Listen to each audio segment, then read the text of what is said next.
Hello once again, कैसे हो आप लोग? आई होप सब बढ़िया और मज़े में होंगे। मैं देख सकता हूँ सभी के कैमरे शुरू है एक्सेप्ट सौम्या। सौम्या बेटा, आपका कैमरा क्यों बंद है? Will have to start your camera Saumya. चलिए क्लास, जैसा कि आप देख सकते हैं, हमारा जो अगला चैप्टर है, अगला टॉपिक, अगला कंसेप्ट जो हम पढ़ने वाले हैं, that's not for profit concern. Not for profit, NPO भी बोलते हैं, नॉट फॉर प्रॉफिट ऑर्गेनाइजेशन या नॉट फॉर प्रॉफिट कंसर्न। तो नॉट फॉर प्रॉफिट मैं सिंपल शब्दों में बोलूँ तो the organization we are working, we are looking into is, जिसके हम अकाउंटिंग या फाइनल अकाउंट्स पढ़ने वाले। We are going to learn final accounts here. यहाँ पे हम फाइनल अकाउंट पढ़ने वाले कौन से कंसर्न्स के? जो नॉट फॉर प्रॉफिट ऑर्गेनाइजेशन है। बताओ, फाइनल अकाउंट के दो पर्पज है। कोई हेल्प कर सकता है क्या मेरी? फाइनल अकाउंट के क्या क्या दो पर्पज है? फाइनल अकाउंट के दो पर्पज होते हैं। क्या दो पर्पज होते हैं फाइनल अकाउंट के? बोलिएगा, फाइनल अकाउंट के क्या दो पर्पज होते हैं? प्रियांशु, लास्ट वार्निंग, तेरा कैमरा बार बार बंद चालू हो रहा है। क्या होते हैं, क्या दो पर्पज है फाइनल अकाउंट्स के? बोलिएगा। पहला, माइक चालू करके बोलिए, कोई दिक्कत नहीं है। कैमरा शुरू है, आप टाइप करने के लिए बंद कर रहे होंगे तो कोई मतलब नहीं है। माइक चालू करिए, बोलिए क्या होते हैं फाइनल अकाउंट के दो पर्पज? क्या होते हैं दो पर्पज? एक होता है to know profit and loss. पहला पर्पज होता है to know profit and loss, और दूसरा पर्पज होता है to ascertain financial position, to ascertain the financial position. ये दो पर्पज होते हैं फाइनल अकाउंट्स के। ये दो पर्पज होते हैं फाइनल अकाउंट के। पहला होता है कि भाई हम प्रॉफिट एंड लॉस जान ले कि ऑर्गेनाइजेशन में where there is an profit और लॉस, ऑर्गेनाइजेशन में where there is a profit और लॉस। पहला पर्पज होता है कि प्रॉफिट एंड लॉस जान ले। दूसरा पर्पज होता है टू नो फाइनेंशियल पोजीशन। मैं कहता हूँ प्रॉफिट एंड लॉस, कोई भी ऑर्गेनाइजेशन का अगर मुझे प्रॉफिट एंड लॉस जानना है तो मैं अगर ऐसा बोलूँ तो वेदर आई एम राइट और रॉन्ग, मेरे को कोई भी ऑर्गेनाइजेशन का अगर प्रॉफिट एंड लॉस जानना है तो उसके मेरे को अगर इनकम और एक्सपेंसेस अगर पता है, मेरे को उस ऑर्गेनाइजेशन के इनकम एंड एक्सपेंसेस यदि अगर पता है, तो आपको नहीं लगता हम उसके प्रॉफिट एंड लॉस पता कर सकते हैं? यदि we know income and expense of that organisation तो can we calculate, can we ascertain the profit and loss of that organisation? Yes और नो? हाँ या ना? Yes sir. दूसरे वर्ड्स में इनकम एंड एक्सपेंसेस को दूसरे वर्ड्स में यू कैन से कि आपको नॉमिनल अकाउंट अगर कंपेयर करना है, nominal account was detail information about that person और a thing. Nominal account was a detail information about income and expense. Income expense को कंपेयर करना है बोलो, या नॉमिनल अकाउंट को कंपेयर करना है बोलो, one and the same thing. और वेयर एज ये कंपैरिजन कहाँ किया जाता है, कोई बता सकता है क्या? ये बना जानने के लिए, ऑर्गेनाइजेशन का प्रॉफिट एंड लॉस जानने के लिए क्या बनाया जाता है, कोई बता सकता है क्या? ऑर्गेनाइजेशन का प्रॉफिट एंड लॉस जानने के लिए हम क्या बनाते? एनीवन? क्या बनाते हैं बेटा सुचित? Final accounts. ओके, उसका बोलना है final account, that is wrong. Profit and loss जानने के लिए बोल रहा हूं मैं।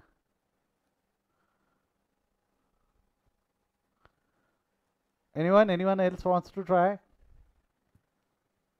यस अंजलि, आप माइक शुरू किए बगैर बोल रहे हो शायद। प्रॉफिट एंड लॉस जानना है, एक ऑर्गेनाइजेशन का प्रॉफिट एंड लॉस जानना है। लेट जस्ट डोंट थिंक कि ये एनपीओ के बारे में बात कर रहा हूँ। Any organization, if you want to know profit and loss, क्या पता क्या बनाना पड़ेगा? Trading and profit and loss account क्या? यस और no? Trading and profit and loss account. Yes sir. Profit and loss जानने के लिए आप अगर ये बोलते हो कि we have to prepare trading and profit and loss account, तो भी आप गलत हो। तो भी आप गलत हो। Actually to know profit and loss we prepare income statement. क्या प्रिपेयर किया जाता है? Income statement. And that will depend कि कौन सा इनकम स्टेटमेंट बनाना है, वो डिपेंड करता है ऑर्गेनाइजेशन टू ऑर्गेनाइजेशन। कौन सा इनकम स्टेटमेंट बनाना है वो डिपेंड करता है organization to organization. Sir can you please elaborate? ध्यान से सुनना। धंधा करना है तो तीन प्रकार से बिजनेस हो सकता है। There are three types of business, majorly three types of businesses जो रहते हैं, जो लोग करते हैं। पहला, या तो वो मैन्युफैक्चरर हो सकता है। दूसरा, या तो वो दूसरा या तो वो ट्रेडर हो सकता है। तीसरा, या तो वो सर्विस प्रोवाइडर हो सकता है। ऐसे तीन प्रकार के वो अलग अलग बिजनेसेस कर सकता है। Either he might be a manufacturer, trader और सर्विस प्रोवाइडर। या तो वो मैन्युफैक्चरर हो सकता है, या तो वो ट्रेडर हो सकता है, या तो वो सर्विस प्रोवाइडर हो सकता है। वो मतलब कौन? द कंसर्न एंटिटी, जिसके बारे में हम बात कर रहे हैं। अगर if that person is a manufacturer, तो he'll going to prepare manufacturing account to know profit and loss. He'll going to prepare trading account and he'll going to prepare profit and loss account. अगर वो manufacturer है तो ये तीनों account बनाएगा। अगर वो ट्रेडर है तो he'll going to prepare trading account and profit and loss account. Trading account and profit and loss account. Whereas if it is service provider, whereas ये ध्यान से सुनना, whereas if it is a service provider, he'll going to prepare profit and loss account. और जब profit and loss account सिर्फ profit and loss account बन रहा है, साथ में और कुछ नहीं बन रहा है, तो these are not called as profit and loss account, these are called as income and expenditure account. इसको अब हम प्रॉफिट एंड लॉस अकाउंट नहीं बोलते, इसको अभी हम क्या बोलने लग जाते हैं? Income and expenditure account. अब आपके दिमाग में जो कंफ्यूजन आया, मैं बताऊं क्या क्यों आया? आप लोगों ने बचपन से पढ़ा है फाइनल अकाउंट बनाना है, फाइनल अकाउंट में प्रॉफिट एंड लॉस पता करना है, तो प्रॉफिट एंड लॉस जानने के लिए we use to prepare trading and P&L account, है ना? कई लोगों को लग रहा था, बोले नहीं दबी दबी आवाज में, भाई final account profit and loss जानना है, प्रॉफिट एंड लॉस जानना है तो ट्रेडिंग एंड P&L बनाना पड़ता। सब प्रॉफिट एंड लॉस जानना है ना, तो ट्रेडिंग एंड P&L बनाना पड़ता है। ऐसा कई लोगों के दिमाग में होता है कि सर प्रॉफिट एंड लॉस जानने के लिए ट्रेडिंग एंड P&L बनाया जाता है। ऐसा नहीं है बेटा, बात समझो। 11th में आपने फाइनल अकाउंट पढ़ा था, याद है कि 11th में final account of a sole proprietor. जो आपने 11th में फाइनल अकाउंट सोल प्रोप्राइटर का पढ़ा था, वो सारे के सारे सोल प्रोप्राइटर ट्रेडर थे। सारे के सारे सोल प्रोप्राइटर्स जो आपने बचपन में स्टेटमेंट पढ़े थे, वो किनके थे? ट्रेडर के थे। तो इसीलिए आपने जो बनाया बचपन में, जो स्टेटमेंट बनाया, वो कौन सा स्टेटमेंट बनाया? Trading and profit and loss account. अगर मैन्युफैक्चरर रहते तो manufacturing, trading and profit and loss account बनाए रहते। अगर सर्विस प्रोवाइडर्स रहते तो हमने कौन से स्टेटमेंट बनाए रहते? Income and expenditure. इन सब को कंबाइनली आई कैन से कि हम इनकम स्टेटमेंट बनाते। कंबाइनली आई कैन से कि हम क्या बनाने वाले? Income statement. इन सब का मिला मिलू के कंबाइनली आई कैन से कि हम क्या बनाने वाले? We are going to prepare income statement. We are going to prepare income statement. Clear है यहाँ तक? हाँ या ना? तो अब अगर मैंने आपको बोला कि सर प्रॉफिट एंड लॉस जानने के लिए क्या बनाया जाता है, मेरे को जवाब दो। अगर अब आप मेरे स्टूडेंट हो, अब अगर आपसे किसी ने सवाल पूछा है to know profit and loss, हम क्या प्रिपेयर करते हैं? Are we going to prepare trading account? Are we going to prepare profit and loss account? Are we going to prepare manufacturing account? Are we going to prepare income and expenditure account? और we are going to prepare income statement? क्या लगता है, trading P&L manufacturing account बनाया जाएगा कि income statement बनाया जाएगा? What we are going to prepare? Income statement. And there are different type of income statement. Different type of income statement क्या हो सकता है? या तो वो मैन्युफैक्चरिंग अकाउंट हो सकता है, या तो वो मैन्युफैक्चरिंग अकाउंट हो सकता है, या तो वो ट्रेडिंग अकाउंट हो सकता है, या तो वो प्रॉफिट एंड लॉस अकाउंट हो सकता है, या तो वो इनकम एंड एक्सपेंडिचर अकाउंट हो सकता है। और मैं बताऊं, ये लिस्ट यहीं तक सीमित नहीं है, अलग अलग प्रकार के और बिजनेस होते हैं। मैंने तो 3 पे ही बात किया। कंसाइनमेंट एक वेंचर होता है, कंसाइनमेंट, जॉइंट वेंचर, तो कंसाइन, ब्रांच, डिपार्टमेंट, अलग अलग प्रकार के तरीके से हम धंधे कर सकते हैं। तो अगर डिपार्टमेंट का प्रॉफिट एंड लॉस जानना है तो डिपार्टमेंट अकाउंट बनाया जाता है, ब्रांच का प्रॉफिट एंड लॉस जानना है तो ब्रांच अकाउंट बनाया जाता है, कंसाइनमेंट का प्रॉफिट एंड लॉस जानने के लिए कंसाइनमेंट अकाउंट भी बनाया जाता है, और जॉइंट वेंचर के प्रॉफिट एंड लॉस जानने के लिए जॉइंट। ये सब पढ़ोगे आप कब? जब आप प्रोफेशनल कोर्सेज में आ जाओगे, जब आप ग्रेजुएशन में आ जाओगे। तो ऐसा जरूरी नहीं है कि प्रॉफिट एंड लॉस जानने के लिए हम सिर्फ ट्रेडिंग P&L बनाते। अगर वो ट्रेडर है, क्या बोल रहा हूं ध्यान दो, अगर वो ट्रेडर है तो he going to prepare trading and profit and loss account. But अगर वो सर्विस प्रोवाइडर है तो he going to prepare income and expenditure account. अगर वो मैन्युफैक्चरर है, तो he going to prepare manufacturing, trading and profit and loss account. तो बेटा ऐसा कोई रूल मत बना लेना कि प्रॉफिट एंड लॉस जानने के लिए we prepare trading and P&L account. ये सबसे वाहियात तरीका याद रखने का। नहीं, प्रॉफिट एंड लॉस जानने के लिए we prepare income statement. Income statement will depend from organization to organization, क्या उसका बिजनेस स्ट्रक्चर है, उस हिसाब से he going to prepare income statement, उस हिसाब से he going to prepare income statement. Clear है यहाँ तक? क्लियर है यहाँ तक? यस और नो? हाँ या ना? Yes, sir. अब अच्छा, ऐसा एक चीज आप लोगों को पढ़ाया गया होगा, हो सकता है ऐसा आपको पढ़ाया गया होगा कि all NPOs prepare income and expenditure account. कितने लोगों को पढ़ा है? स्क्रीन के अंदर में रेज योर हैंड, स्क्रीन में ही हाथ उठा लो। All income and expenditure prepare NPO, all NPOs prepare income and expenditure account. ऐसा कुछ पढ़ा है आपने? ऐसा कुछ सुना है आपने? हाँ या ना? नहीं। अगर ऐसा सुना है तो वो भी गलत है बेटा, बात समझो। अभी जो हम चैप्टर पढ़ रहे हैं, yes it's not for profit organization, जो अभी हम चैप्टर पढ़ रहे हैं ये हम पढ़ रहे हैं not for profit organization, but every not for profit organization जिसके बारे में अभी हम यहाँ पढ़ने वाले, these every not for profit organizations are service provider, ये सभी के सभी सर्विस प्रोवाइडर है। अच्छा, क्या एनपीओ सिर्फ सर्विस प्रोवाइडर हो सकते हैं क्या? क्या एनपीओ सिर्फ सर्विस प्रोवाइडर्स हो सकते हैं क्या? एनपीओ क्या ट्रेडर नहीं हो सकते क्या? एनपीओ क्या मैन्युफैक्चरर नहीं हो सकते क्या?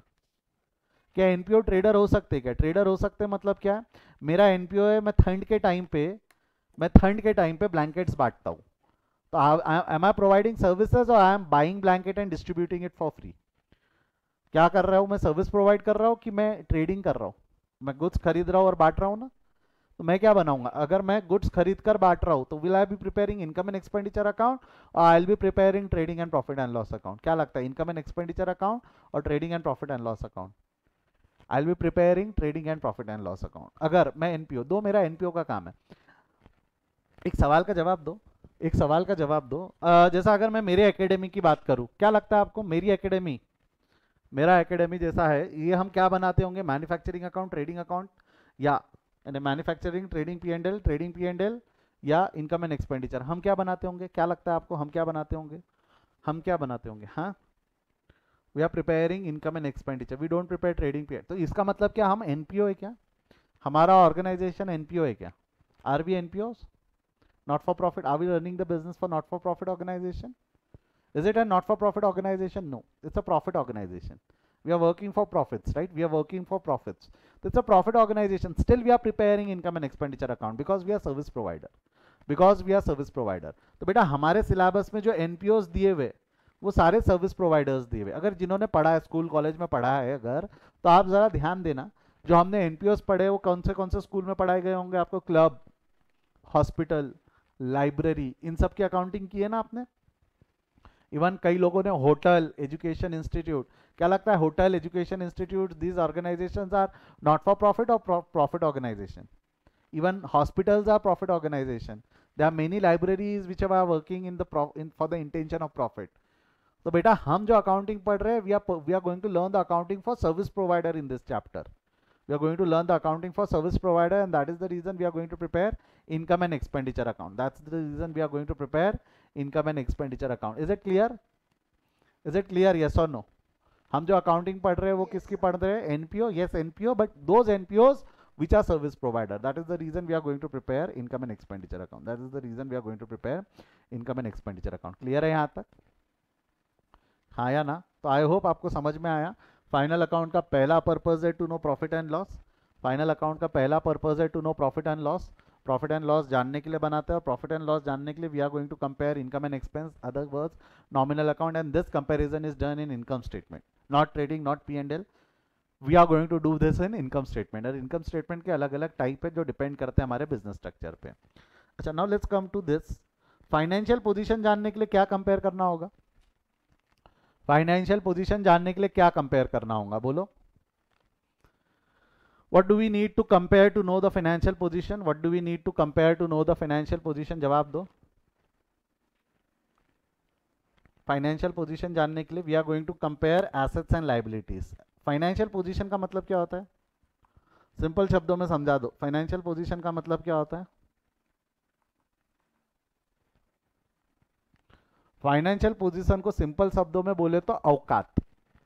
फाइनेंशियल पोजीशन को सिंपल वर्ड्स में अगर मैं डिफाइन करूं तो हम उसको क्या बोल सकते हैं? औकात. एक आदमी की औकात. औकात को बोला तो फाइनेंशियल. औकात बोला तो बुरा लगा ना सर, ऐसा कैसे औकात बोल रहे हैं आप? नहीं, औकात नहीं, उसको क्या बोलेंगे इंग्लिश में? नेटवर्थ. इंग्लिश में क्या बोलते हैं उसको हम? नेटवर्थ. नहीं तो पता चला गए आज घर पे, पापा आपकी बैलेंस शीट दिखाओ, हमको आपकी औकात जाननी है. नहीं, ऐसा मत करना. नहीं, पापा आपकी बैलेंस शीट दिखाओ, हमको आपका नेटवर्थ जानना है. क्या बोलना? नेटवर्थ जानना है. तो that is the difference between the Hindi and English language, but जो भी है. तो फाइनेंशियल पोजीशन जानने के लिए we are going to compare assets and liabilities. Assets and liabilities मतलब लॉजिकल है. देखो, आपकी अगर मैं फाइनेंशियल पोजीशन की बात करूं, आपका नेटवर्थ की अगर मैं बात करूं, तो आपका नेटवर्थ क्या है? एक मोबाइल फोन, लैपटॉप है. महक का हाथ ही नहीं हट रहा हो मोबाइल फोन से, जब से हिलाई जा रही है, पता नहीं एक जगह क्यों नहीं रखते आ रहा उससे. ठीक है, तो फाइनेंशियल पोजीशन आपकी क्या है, आपकी नेटवर्थ क्या है, आपका नेटवर्थ क्या है, आपके पास एक मोबाइल फोन है, आपके पास में एक मोबाइल फोन है, किताबें है, कपड़े है, राइट। ये मोबाइल फोन, किताब, कपड़े, आपको नहीं लगता these are the assets, these are the assets, हाँ या ना, these are assets, these are your assets. साथ ही साथ में मान लो एक एक दीपक नाम का व्यक्ति है, दीपक नाम का व्यक्ति, उससे उसको आपने 10 लाख रुपए दे रखा है, आपने उसको 10 लाख रुपए दे रखा है, आपको नहीं लगता वो 10 लाख रुपए रिसीवेबल है। देखो in another terms I can say that financial position को अगर कंपेयर करना है तो in another word we can say real and personal account, real and personal account का कंपैरिजन करते हैं। जैसे एग्जांपल के तौर पे ये जो बताया ना, मोबाइल फोन, किताबें, कपड़े, these are all your real account, mobile phone, किताबें, कपड़े, these are all your real account. अब जैसा दीपक को हमने 10 लाख रुपए दे रखा है तो 10 लाख रुपए रिसीवेबल है, दीपक अकाउंट, दीपक से 10 लाख रुपए रिसीवेबल है, तो आपको नहीं लगता दीपक अकाउंट पर्सनल अकाउंट हो गया। और अमन को 2 लाख रुपए पेएबल है, अमन को हमें 2 लाख रुपए पेएबल है, तो 10 लाख लेंगे, 2 लाख देंगे, तो हमारा नेटवर्थ 8 लाख रुपए का हो गया, हमारा नेटवर्थ 8 लाख रुपए का हो गया।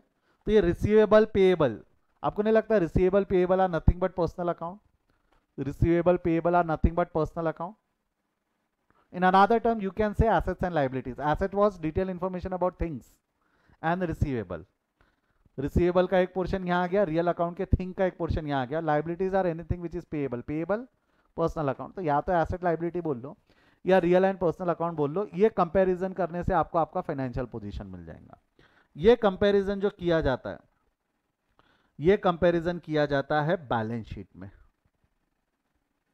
ये कंपैरिजन कहाँ किया जाता है, बैलेंस शीट। तो we prepare a balance sheet, we prepare a statement जिसका नाम क्या है, balance sheet. Profit and loss जानने के लिए we are going to prepare income and expenditure. Financial position जानने के लिए we are going to prepare balance sheet. अब जैसा एक सवाल पूछते, सुचित से सवाल पूछेंगे। सुचित, क्या माइक चालू करिए। सुचित, तेरा प्रॉफिट कितना?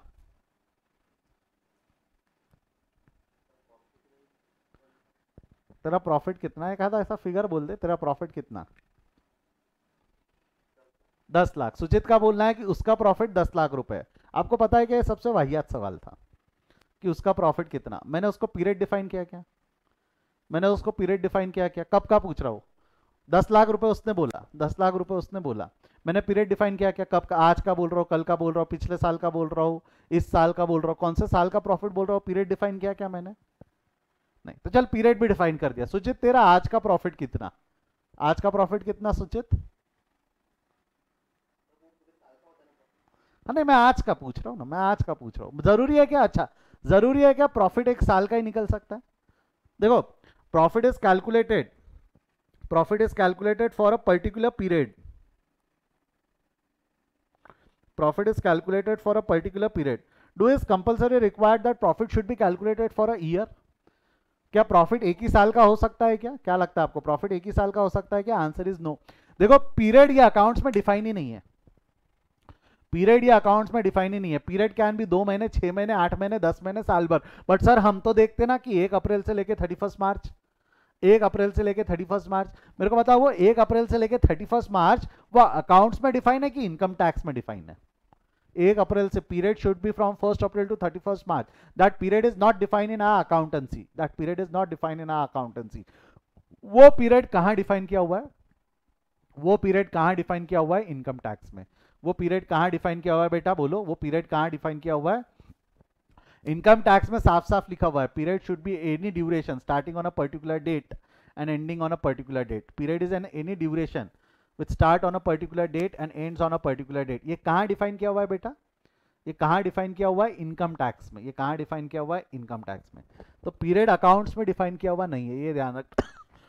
पीरियड अकाउंट्स में डिफाइन किया हुआ नहीं है, पीरियड अकाउंट्स में डिफाइन किया हुआ नहीं है। पीरियड कहाँ डिफाइन किया हुआ है? इनकम टैक्स में। पीरियड कहाँ डिफाइन किया हुआ है? इनकम टैक्स में। क्लियर है क्या यहाँ तक? यस और नो? तो पीरियड अकाउंट्स के हिसाब से 2 महीने भी हो सकता है, 3 महीने, 6 महीने, 8 महीने। अगर मैं 2-2 महीने लूँ तो साल भर के 6 स्टेटमेंट बनाने पड़ेंगे। अगर मैं 2 महीने का पीरियड लूँ तो साल भर के 6 स्टेटमेंट बनेंगे। और इनकम टैक्स वाला एक मांगेगा 1 अप्रैल से लेकर 31 मार्च, तो मेरे को टोटल 7 स्टेटमेंट बनाना पड़ेगा। Don't you think that will be a difficult task? That will be a difficult task. 7 statement बनाना आसान है क्या? फाइनल अकाउंट अभी तो एक बना रहे, अभी हम एक सीख रहे हैं, ऐसे 7 स्टेटमेंट बनाना साल भर में आसान नहीं है। तो हमने क्या बोला, अकाउंट्स को वैसे भी पीरियड से फर्क नहीं पड़ता, कुछ भी हो सकता है। इनकम टैक्स को 1 अप्रैल से 31 मार्च चाहिए, तो धीरे धीरे हमने प्रैक्टिस में क्या लाया, इनकम टैक्स का पीरियड अकाउंट्स में यूज करने लगे। इससे बच्चों को कंफ्यूजन होने लगा कि 1 अप्रैल से शुरू होकर 31 मार्च ये अकाउंट्स में डिफाइन है, ये अकाउंट्स में डिफाइन नहीं है, ये कहाँ डिफाइन है, इनकम टैक्स में। तो हमने इनकम टैक्स का पीरियड यहाँ यूज किया। इसका मतलब ये जरूरी नहीं है कि प्रॉफिट 1 साल का ही रहेगा। प्रॉफिट अगर मेरे को कैलकुलेट करना है तो मैं 1 दिन का भी निकाल सकता हूँ और 1 घंटे का भी निकाल सकता हूँ। तो बोल सुचित, तेरा आज का प्रॉफिट कितना? सवाल क्या था, तेरा आज का प्रॉफिट कितना, जवाब दे। 1 लाख। उसने बोला सर आज का प्रॉफिट है 1 लाख। अगेन ये वाहियात सवाल था। मैंने जो सवाल पूछा है कि आज का प्रॉफिट कितना, क्यों? मैंने पीरियड डिफाइन किया, मैंने पीरियड डिफाइन किया आज। बट आपको मालूम है कि अभी क्लास चल रही है हमारी, क्लास खत्म हुई, सुचित गया, मोबाइल वगैरह बंद किया, बाहर गया, जैसे दरवाज़ा खोला सामने देखता है एक लॉटरी का टिकट पड़ा था। सामने देखा वहाँ एक लॉटरी का टिकट पड़ा था। सुचित की नीयत खराब हुई, उसने झुका, लेस बांधने के नाम से झुका। फिर देखा अरे अपन ने तो जूते ही नहीं पहने, अपन चप्पल पहन के है, ठीक है। फिर भी वो बैठ गया, चुपचाप लॉटरी का टिकट उठाया और जेब में डाल दिया। घर के अंदर आया, ला ला ला ला ला ला, नाचते नाचते घर पे आया। घर वाले सोच रहे पगला गया आज हमारा लड़का। पेपर लेके बैठ गया, पेपर, कभी उसने पेपर की शक्ल नहीं देखी, आज पेपर लेके बैठ गया। आज ही की थी लॉटरी टिकट। पेपर खोला, चुपचाप से लॉटरी का टिकट निकाल के पेपर के बीच में सरका दिया। नंबर मैच करना चालू, पहला नंबर मैच किया, लग गया। दूसरा नंबर मैच किया, लग गया। तीसरा नंबर मैच किया, लग गया। चौथा नंबर, पांचवा नंबर, छठवा, सारे नंबर मैच कर गए। धीरे धीरे उसकी दिल की धड़कन बढ़ी और खुशी के मारे वो चिल्लाने लगा, मेरी लॉटरी लग गई, लॉटरी लग गई। उसको 1 करोड़ की लॉटरी लग गई थी। कितने की लॉटरी लग गई थी बेटा? 1 करोड़। तो अब बता सुचित, तेरा आज का प्रॉफिट तू अभी बता पाएगा कि आज खत्म होने के बाद? क्योंकि 1 लाख का प्रॉफिट तो ठीक है, हो गया, उसके बाद उसको 1 करोड़ की लॉटरी और लग गई, तो टोटल प्रॉफिट, आज का टोटल प्रॉफिट कितना हो जाना है उसका? क्या उसका आज का प्रॉफिट अब 1 लाख रहा कि 1 करोड़ 1 लाख हो गया? उसका आज का प्रॉफिट अभी 1 लाख रहा कि 1 करोड़ 1 लाख हो गया? उसका प्रॉफिट 1 करोड़ 1 लाख हो गया। तो आज का प्रॉफिट सुचित आज बता पाएगा कि आज खत्म होने के बाद बता पाएगा? क्या लगता है आपको सुचित, आज का प्रॉफिट आज यानी अभी बता पाएगा कि आज खत्म होने के बाद बता पाएगा? आज खत्म होने के बाद, मतलब it is prepared for a particular period, it is prepared for a particular period, prepared when the period is over. It is prepared for a particular period and it is prepared when the period is over. जब तक समय समाप्त नहीं हो जाता, जब तक ये वक्त बीत नहीं जाता, आप वो स्टेटमेंट नहीं बना सकते। जब तक ये समय समाप्त नहीं हो जाता, ये वक्त बीत नहीं जाता, आप वो स्टेटमेंट नहीं बना सकते। तो it is prepared for a particular period, yes agreed. It is prepared for a particular period and it is prepared when the period is over. It is prepared when the period is over. जब तक ये समय बीत नहीं जाता, आप ये बना नहीं सकते। इसलिए आपने देखा होगा बचपन में भी इनकम स्टेटमेंट के ऊपर में एक हेडिंग दी जाती है। क्या हेडिंग दी जाती है? For the period. अब वो पीरियड आपने ना ईयर लिखा था, क्योंकि उस वक्त आपके लिए वो पीरियड 1 साल था। फॉर द ईयर एंडिंग ऐसा कुछ लिखा था आपने। वाई दिस वॉज रिटर्न, कभी पूछ के देखा आपने टीचर से? Because income statements are prepared for a particular period.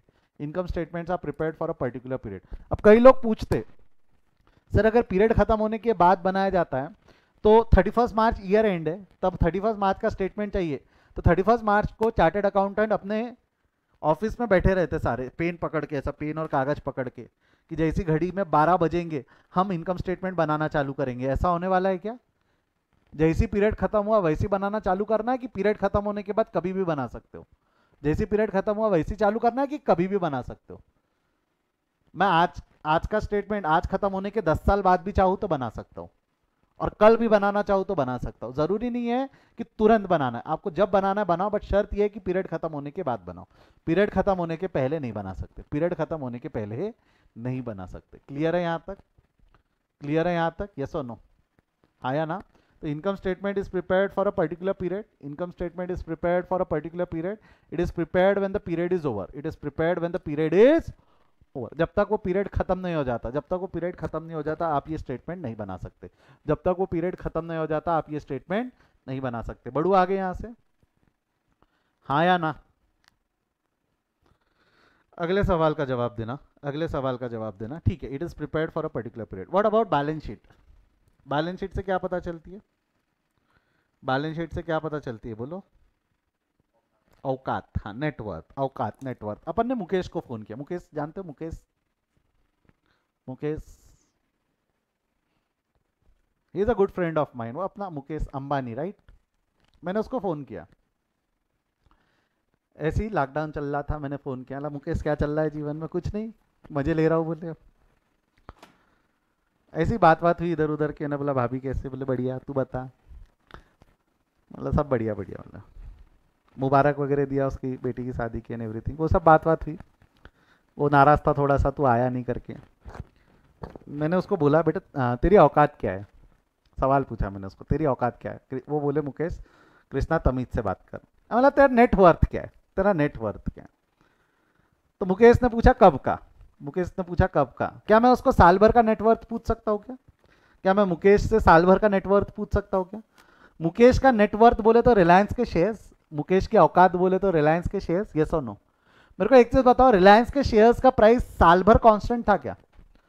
Reliance के शेयर्स का प्राइस साल भर कांस्टेंट था कि फ्लक्चुएटिंग था? क्या बोलते हो, रिलायंस के शेयर का प्राइस साल भर कांस्टेंट था कि फ्लक्चुएटिंग था? फ्लक्चुएटिंग था, यस और नो? शेयर का प्राइस बढ़ गया, उसकी औकात बढ़ गई, शेयर का प्राइस गिर गया, उसकी औकात गिर गई, बराबर है ना? तो अगर मैं मुकेश को उसकी साल भर की औकात पूछूं तो वो बता नहीं पाएगा। तो औकात जो निकाली जाती है या फाइनेंशियल स्टेटमेंट या जो हमारे फाइनेंशियल पोजीशन जानी जाती है या बैलेंस शीट जो बनाई जाती है, it is prepared for a particular time. That brings us to the next question. What do you mean by time? What is the difference between period and time? What is the difference between period and time? से example के तौर पे, कल हमारा class 3:30 से 4:30 है, ये मैंने क्या बताया आपको, 3:30 से 4:30, और कल हम 3:30 बजे मिलेंगे, दोनों में फर्क है क्या? कल हमारा क्लास 3:30 से 4:30 है, कल हम 3:30 बजे मिलेंगे। मैंने दो स्टेटमेंट बोला, पहला स्टेटमेंट कल हमारा क्लास 3:30 से 4:30 है, दूसरा स्टेटमेंट कल हम 3:30 बजे मिलेंगे। पहला जब मैंने स्टेटमेंट बोला ना तो मैंने पीरियड बताया, 3:30 से 4:30। Period is a duration, period is a duration which is defined, जिसका एक स्टार्ट पॉइंट और एंड पॉइंट होता है। पीरियड इज अ ड्यूरेशन जो डिफाइन होता है, जिसका एक स्टार्ट पॉइंट और एक एंड पॉइंट होता है। यहां से शुरू होगा, यहां खत्म होगा, दैट्स पीरियड। यहां से शुरू होगा, यहां खत्म होगा, that's period. Whereas time is a point, 3:30 point रहता है, एक टाइम के अंदर में एक पॉइंट जो रहता है उसको हम क्या बोलते हैं, टाइम। एक पीरियड जो ड्यूरेशन में एक पॉइंट होता है उसको हम क्या बोलते हैं, टाइम। उसको हम क्या बोलते हैं, time. Is it clear? Do got the difference between period and time? Period is a duration, period is a duration, whereas time is a point. Precise point जो रहता है उसको हम टाइम बोलते हैं, प्रिसाइज पॉइंट जो रहता है उसको हम क्या बोलते हैं, टाइम। तो ये बैलेंस शीट। अब मुकेश क्या बोल सकता है, यार साल भर की औकात तो नहीं बता सकता, मेरी अभी की ये औकात है। अच्छा, मुकेश आज की औकात बता सकता है क्या, आज की? अगर मैं उसको आज की औकात अभी पूछूं तो सही समय है कि आज खत्म होने के बाद पूछना चाहिए? अगर मैं उसको आज की औकात बोलूं तो मैं अभी पूछ सकता हूं कि 12 बजे के बाद, रात के 12 बजे के बाद? आज की औकात क्या हम उससे आज जान सकते हैं कि आज खत्म होने के बाद पूछ पाएंगे? हम आज की औकात उससे अभी नहीं पूछ पाएंगे, आज की औकात हम उससे आज और अभी बात नहीं कर पाएंगे, हम आज खत्म होने के बाद उससे यह जानकारी ले पाएंगे। तो it is prepared for a particular time, prepared when the period, when the time is over.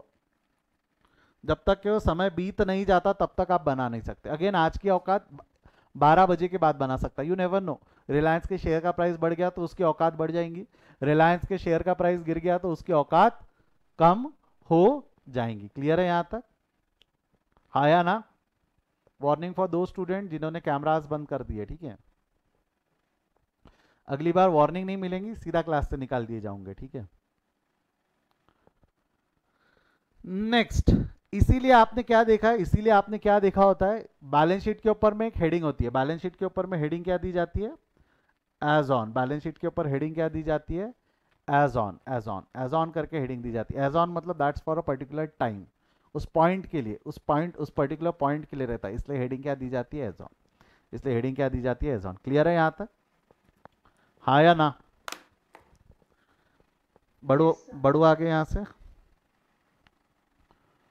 अब जैसा कि आप देख सकते हैं, इनकम स्टेटमेंट में हमको, इनकम स्टेटमेंट में इस चैप्टर के अंदर में we have to prepare income and expenditure account. दिखता कैसे वो देख लो।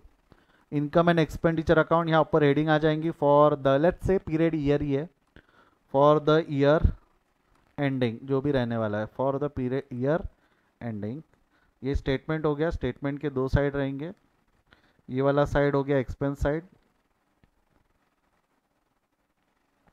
ये वाला साइड हो गया आपका इनकम साइड, एक्सपेंसेस साइड और इनकम साइड, ऐसे दो स्टेटमेंट्स यहाँ पे रहने वाले हैं, एक्सपेंसेस साइड और इनकम साइड। यहाँ पे मेरे को बताओ यहाँ कौन सा अकाउंट आने वाले, यहाँ कौन सा अकाउंट आने वाले, रियल पर्सनल नॉमिनल, यहाँ कौन सा अकाउंट आने वाले, कौन सा अकाउंट आने वाले, जवाब दो। We are going to write nominal, तो यहाँ पे लिखे जाते हैं nominal account with debit balance. आप दूसरे ही शब्दों में इसको बोल सकते हो एक्सपेंसेस। आप चाहो तो एक्सपेंसेस से डिनोट कर लो या नॉमिनल अकाउंट डेबिट बैलेंसेस से डिनोट कर लो। यहाँ क्या आने वाले आपके, nominal account with credit balance. Of course credit balances are income, nominal account को क्रेडिट बैलेंस है तो दीज आर इनकम। आप चाहो तो इससे डिनोट कर लो या चाहो तो आप इनकम बोल लो, आप चाहो तो इनकम बोल लो। क्लियर है यहाँ तक? एक्सपेंसेस आ जाएंगे डेबिट साइड में, इनकम्स आ जाएंगी क्रेडिट साइड में। ढूंढ ढूंढ के एक्सपेंसेस डेबिट में लिखना है, ढूंढ ढूंढ के इनकम क्रेडिट में लिखना है। उसी तरह फाइनेंशियल पोजीशन जानने के लिए we are going to prepare a balance sheet. Balance sheet क्या हो जानी है, as on.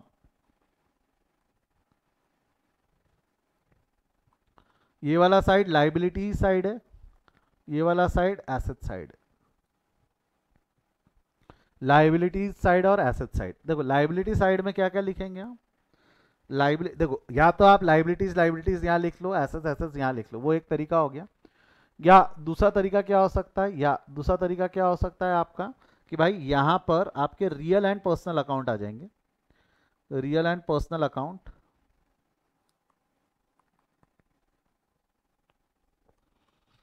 With debit balance. जो डेबिट बैलेंसेस है वो एसेट्स में आ जाएंगे, और यहां आ जाएंगे आपके personal account with credit balance. क्या बोला मैंने, personal account with credit balance. ठीक है, मतलब मैंने वहां यहाँ real and personal with debit लिखा और वहां सिर्फ personal account with credit balance लिखा है। तो real account with credit balance कहां जाएंगे, क्या लगता है आपको, real account with credit balance कहां जाएंगे? हाँ जी, real account with credit balance कहां जाएंगे?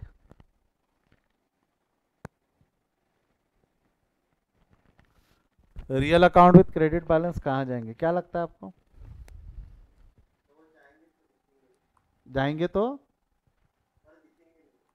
अच्छा जाएंगे पर दिखेंगे नहीं, ये ऐसा कौन सा अलादीन का चीरा है? वो रिस्पेक्टिव अकाउंट्स में जाएंगे। That's better, that's better. Actually real account will never have a credit balance. क्या बोला मैंने, ध्यान से सुनना, real account will never have credit balance. Real account को कभी क्रेडिट बैलेंस आता ही नहीं है, real account will never have a credit balance. अच्छा ऐसा क्यों होता है, why, can anybody help me with that, why real account will never have a credit balance? Real account को कभी क्रेडिट बैलेंस नहीं आता, व्हाई, एनीवन? ये तो पढ़ा होगा ना फाइनल अकाउंट स्कूल में, जब भी 11th में भी पढ़ाऊंगा तो ये लॉजिक तो बताया जाना चाहिए। Why real account will never have a credit balance? चलो एक एग्जांपल लेते, ठीक है। Suppose this is cash account, आपके पास में 1000 रुपये घर से निकले, 1000 रुपये आपने इसमें से स्पेंड कर दिया, समझो चॉकलेट वॉकलेट खरीद लिया, 800 रुपये की चॉकलेट खरीद ली, आपका बैलेंस आ गया 200 रुपये का, this is your closing balance. 200 रुपये का बैलेंस आ गया, this is your closing balance. ये बैलेंस कौन सा बैलेंस है, क्रेडिट बैलेंस है, डेबिट बैलेंस है? ये जो 200 रुपये का बैलेंस है, दिस इज क्रेडिट बैलेंस और डेबिट बैलेंस?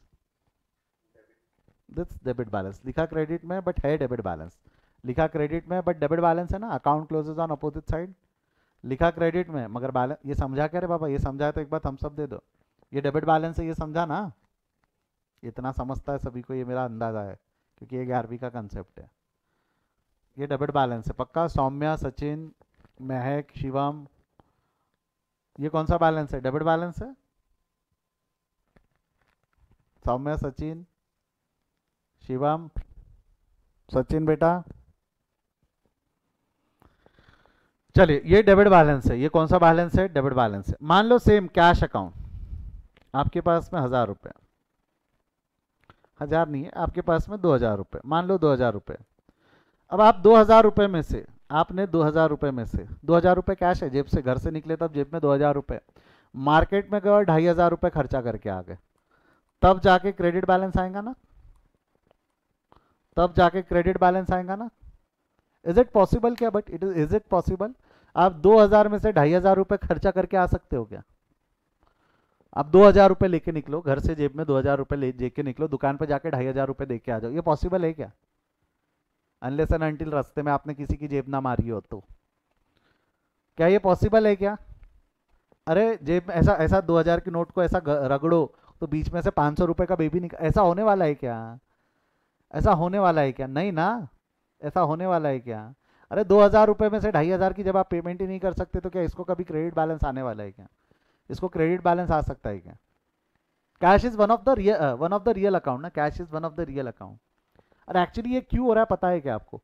क्यों आप इसको 2500 पे नहीं लिख सकते? Because of a concept. कोई वो कंसेप्ट का नाम बोलेगा क्या? एक कंसेप्ट है, रियल अकाउंट से रिलेटेड एक कंसेप्ट है, इतनी हिंट दे दिया मैंने। एक कंसेप्ट है जिसकी वजह से रियल अकाउंट को कभी क्रेडिट बैलेंस नहीं आता। कंसेप्ट भी बोल दिया मैंने, अब इतना तो बता दो क्या है, कौन सा कंसेप्ट है जिसकी वजह से real account will never have a credit balance. Krishna और हुंडई वाले एग्जाम्पल के साथ में पढ़ाता हूं मैं बचपने में, नहीं पता? कौन सा कंसेप्ट लिखा है?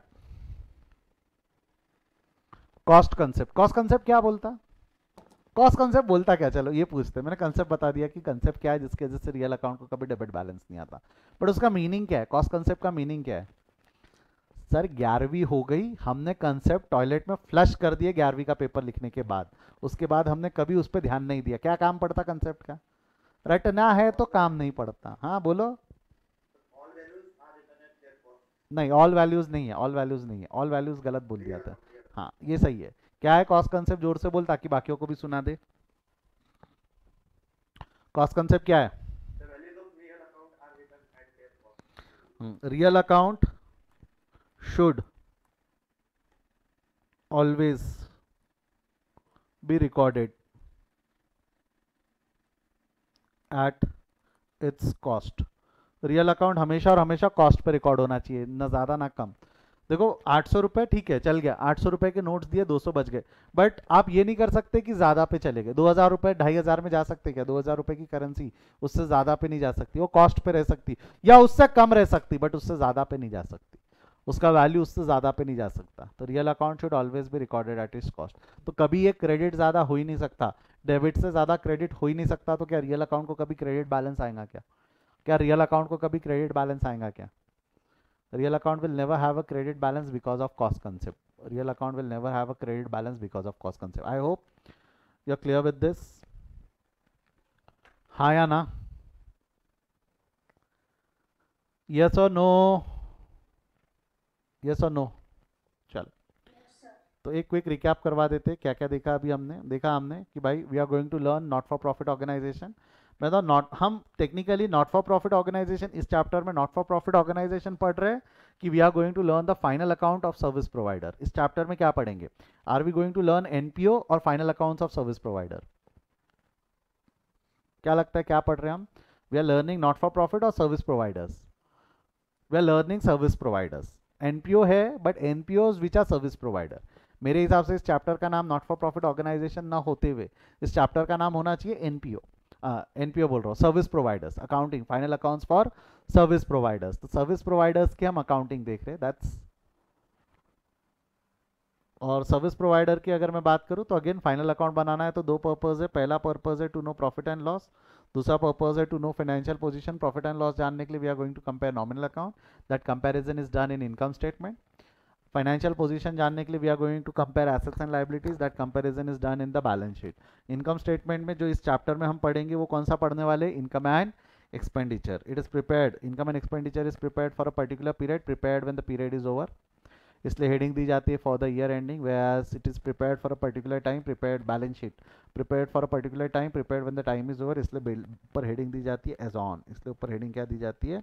As on. इसका स्क्रीनशॉट ले लो,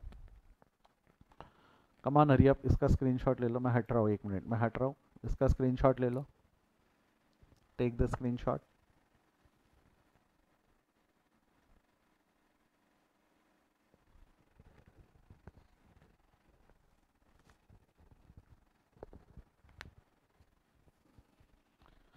ले लिया है?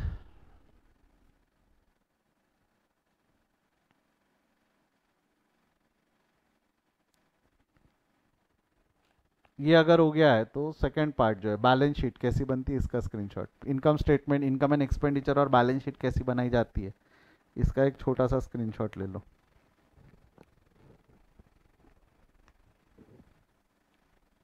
डन। चलिए अगर ये ले लिया है तो आप इसका भी एक स्क्रीनशॉट लेना चाहे तो ले सकते हैं।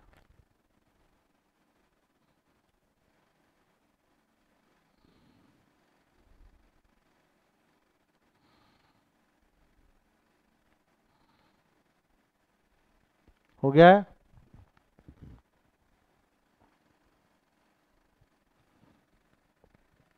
अब ये बनती कैसे, आज मैंने आपको थियरी पोर्शन बताया, ये बनती कैसे है, क्या क्या मेथड है बनाने के, and everything we are going to learn tomorrow.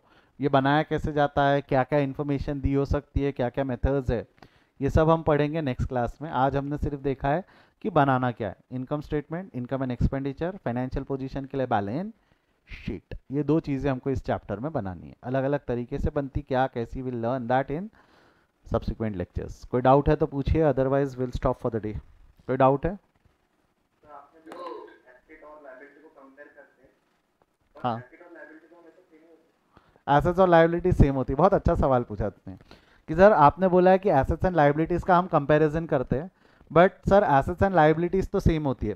बेटा जब इस चैप्टर में हम डेफिनेशन बोलते हैं एसेट्स एंड लाइबिलिटीज़ की, तो बात समझना, this is asset side, this is liability side. आपने फाइनल अकाउंट अगर बचपन में पढ़ा है तो आपने एक चीज़ सुनी होगी कि दोनों साइड का टोटल सेम आ जाता, दोनों साइड का टोटल सेम आ जाता। एक्चुअली जब हम एसेट्स और लाइबिलिटीज बोलते इस चैप्टर में, जब हम एसेट्स एंड लाइबिलिटीज बोलते, तो जब भी हम लाइबिलिटीज बोलते we are speaking about outsiders liability, we are talking about outsiders liability.